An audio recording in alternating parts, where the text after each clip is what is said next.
Everyone, সবাই কেমন আছো? আশা করছি ভালো আছো। তো আমিও বেশ ভালোই আছি। তো আজকে অনেক রাত হয়ে গেছে, এখন রাত্রেবেলা এখন আমরা বেরিয়ে পড়ছি বেড়াতে যাওয়ার জন্য। তো অনেকেই যাব আমরা। তো এখন রাত্রি দেখো ঘড়িতে কটা বাজে, 2টো প্রায় বাজে এখন। তো চলো আমরা এখন ট্রেন ধরবো, বেরিয়ে যাই, তারপর আবার তোমাদের সাথে যেতে যেতে কথা হচ্ছে। তো ও রেডি হয়ে গেছে, তাই দেখো আমিও ফুল রেডি। তো চলো আবার যেতে যেতে কথা হচ্ছে। এখন আমরা দুজন স্টেশনে চলে এসেছি। তো দেখো এখন স্টেশনে দাঁড়িয়ে আছি। তো এত রাতেও স্টেশনে অনেক লোকজন, দেখো তাও কত লোকজন। আর সেদিন প্রচণ্ড গরম ছিল। তো এখনও আমরা স্টেশনেই বসে রয়েছি, এখনও ট্রেন আসেনি। আমরা যাব কামরূপে। তো কামরূপ আজকে প্রচণ্ড লেট, তো এখনও আসেনি, সেই জন্য ট্রেনেরই অপেক্ষা করছি আমরা। তো এই জাস্ট ট্রেনে উঠলাম। তো ট্রেনে উঠে জাস্ট সিটে বসেছি। আমরা ট্রেনে সবাই মিলে একসাথে হয়ে গেছে, তাই তো না?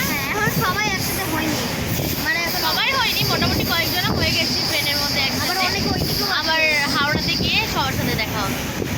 চলো টাটা দিয়ে দাও। এখন সবাই আমরা হাওড়া পৌঁছে গেছি, কিন্তু প্রচণ্ড গরম, দেখো কেমন ঘেমে যাচ্ছি এখনই। তো আবার ওই ট্রেনে উঠে তামিলনাড়ুতে উঠে আবার তোমাদের সাথে কথা হবে। এখন সবাই মিলে হাওড়া পৌঁছে হচ্ছে, সবাই ওখানে নিচে বসছে, শুয়ে পড়েছে জাপুদা।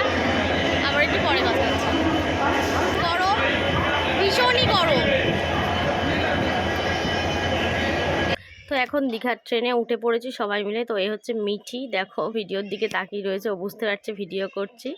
তো হ্যাঁ, দীঘা। তো এখন আমরা চলে এসেছি দীঘা, নেমেছি, তাই তো সবাই এখানে রয়েছে। তুই সবার লাস্ট।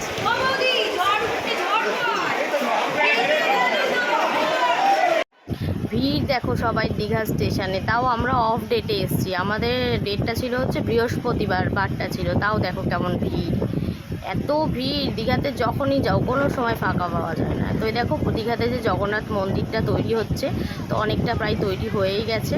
তো এই সাইডে সব ঝাউ বন্টন রয়েছে, বেশ সুন্দর লাগছে। আর গরমটাও ভীষণ সুন্দর ছিল। তো আমাদের হোটেলেই ব্রেকফাস্ট বলা ছিল সেদিন। তো আমরা হোটেলে পৌঁছে আগে ব্রেকফাস্ট করে নিয়েছি, পুরি আর সবজি। দেখো আমাদের হোটেলের রুমটা থেকে আমাদের পুল ভিউ ছিল। তো সবাই সমুদ্রের ভিউ নাই, আমাদের হয়েছে পুল ভিউ। তো আমাদের হোটেলটা সমুদ্র থেকে অনেকটা দূরেই ছিল। এরকম রাতে, সারা রাতে এরকম জল হয়ে গেছে, পুরো ঘর এরকম জল।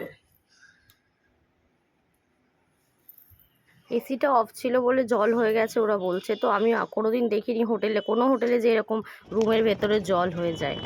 তো দেখো আমরা এই সমুদ্রের ভিউ দেখতে দেখতে চলে যাচ্ছি এখন মন্দারমণিতে ঘুরতে।